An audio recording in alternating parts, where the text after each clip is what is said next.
All right, tax reform on the line for the Senate as the Big Four congressional leaders are set to meet with President Trump, we think coming up here on Tuesday, to discuss getting this Senate bill passed. The House has already moved it along, but can they get this done? It is a big question, and there is a lot to talk about here. Here now to debate it, former presidential writer for President George W. Bush, Ned Ryun, and Democratic strategist Mike Morey. Guys, thanks so much for coming on this morning. We appreciate it. Mike, we're going to start with you. There's some holdouts here. There's about 6 of them in the GOP as far as the Senate plan goes. The big thing that I think a lot of people are worried about is raising taxes on people when this is supposed to be a tax cut. And that's where you get into the local and the state deduction. And the plan to get rid of that deduction could spike taxes on a lot of people that aren't rich by any stretch of the imagination. Can this thing get through with that deduction being taken out, or does it have to stay in place? Look, I think what folks are talking about this in the context of blue states and red states, when in fact what folks should be talking about is purple congressional districts. The fact of the matter is that Republicans controlled the House, the Republicans controlled the Senate, in large part because of in the last election you saw massive waves in suburban districts. It's the suburbs in particular that are going to be most impacted by this. And so when we talk about whether it's sort of building off of, rewarding red states or penalizing blue states, at the end of the day, if you pass a bill that's going to take away that deductibility from these swing congressional districts, and you're going to put your House majority in significant trouble. And I think at the end of the day, if you want to see a bill passed, they're going to have to reconcile that. Yeah, I mean, it's designed to be a tax cut, and it's not going to be for a lot of people. Let's look at the 6 GOP Senate holdouts. They're holding out for an array of reasons, but let's bring up the list. You've got, starting from the top left, there's Ron Johnson. You got Bob Corker, John McCain, Jeff Flake, Susan Collins, Rand Paul. This is many more than they can afford to lose in the Senate because it's pretty tight right now. Ned, over to you. The design of this thing to bring business back to the country sounds great, to drop the corporate rate to 20%. But how do you do that without giving a big tax hike to the middle class if you're going to try and keep this thing deficit neutral? Well, I mean, this is the great conundrum, Rob, and Republicans have once again shown that, if they were playing football and got the ball on the 20-yard line and the defense left the field, they'd still throw an interception.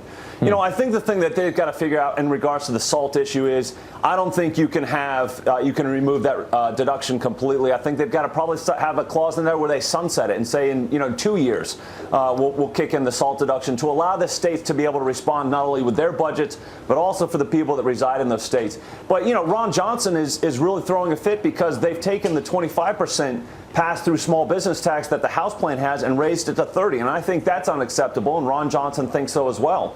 Bob Corker's mentioned making the personal and small business tax cuts temporary is unacceptable. So they've got to fix, I think, in my mind, 4 things. They've got to deal with the SALT issue. They've got to put that small business tax back to 25%. They've got to make it permanent. They've got to make the personal taxes permanent. And they've got to move that corporate tax up to now and not a year from now, Rob. I mean, there's just a lot of problems. And for guys like me to support it, Rob, they've got to close the carried interest loophole. And they've got to stop messing with this real estate depreciation and say just leave it at 39 years and move on, because that right there, even though it's not being discussed, Rob, is costing hundreds of billions of dollars in revenue to Treasury. It's unacceptable. I can tell Mike wants to respond. Yeah, well, I mean, I would just add to that as well as the only permanent thing in this tax cut is a drop of the corporate rate from 35 to 20%. And how do you rationalize to sort of the working class, white middle class voter who went to the dance with Donald Trump and the Republican Congress and then tell them that actually your taxes are going to go up? 50% of your taxes are going to go up in 10 years. The only taxes that stay in place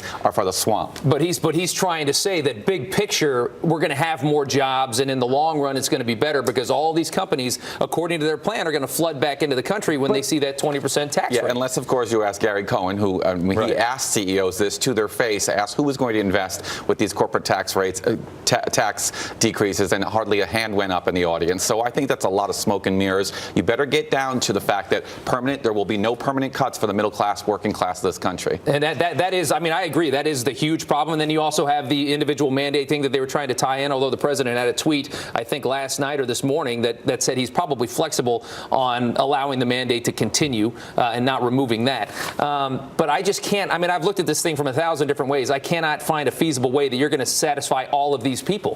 What do you say? No, I would argue, Rob, unless people see next year a net noticeable difference in their paychecks, I think Republicans are going to put themselves in an awful position. And so I've explained to people, Republicans have put themselves in a no-win situation right now at this moment. They cannot pass this Senate bill as it now stands. I think there's so many things wrong with it. At the same time, if they don't get some sort of tax reform done before 2018, people are going to start to question, why are Republicans in the majority in Congress if they can't get anything done?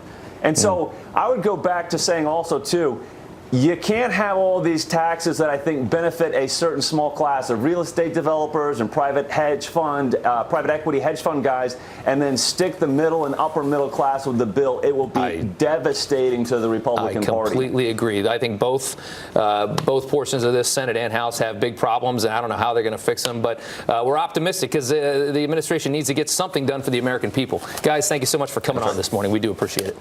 Jillian, over to you. Thanks, Rob.